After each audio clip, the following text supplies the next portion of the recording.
Amazon S3 is amazing for storing massive backups, but it cannot run an operating system.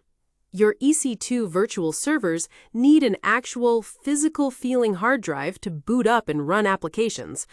Today, we're breaking down AWS's two main hard drive services, EBS versus EFS. Before we compare them, what actually are they? EBS stands for Elastic Block Store. Think of it exactly like a high-speed USB flash drive.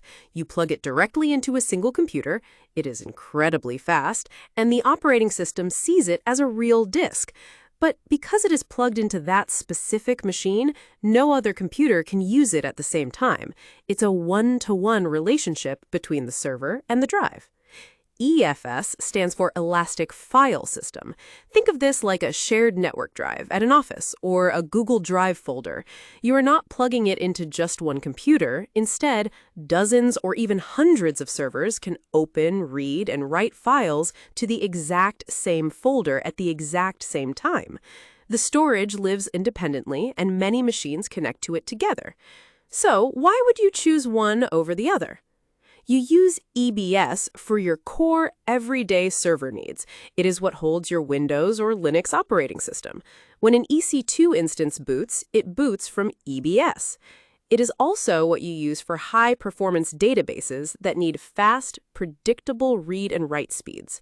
Databases usually expect a single server talking directly to its disk, and EBS is built for that.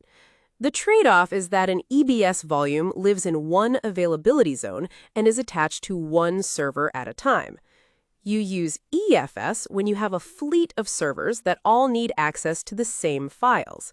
Imagine you are running 10 EC2 instances behind a load balancer for a WordPress website. Every one of those servers needs the same images, themes, and uploads. You do not want to manually copy files between servers.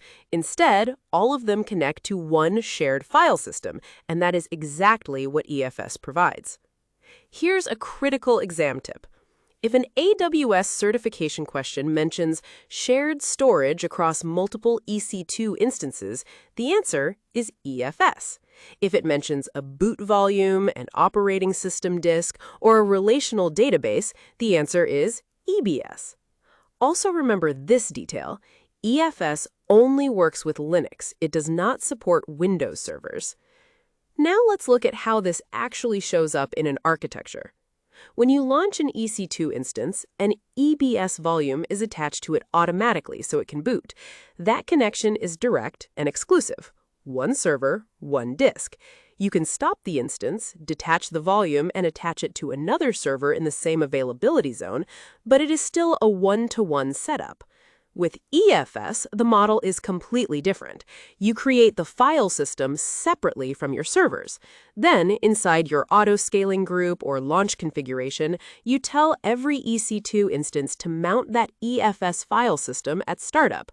All of those servers connect to the same shared drive, giving your entire architecture a single, centralized pool of files. So the simple rule to remember is this. EBS feels like a hard drive bolted into one machine. EFS feels like a shared folder that everyone can open at once. Now you have a place to store your files and operating systems.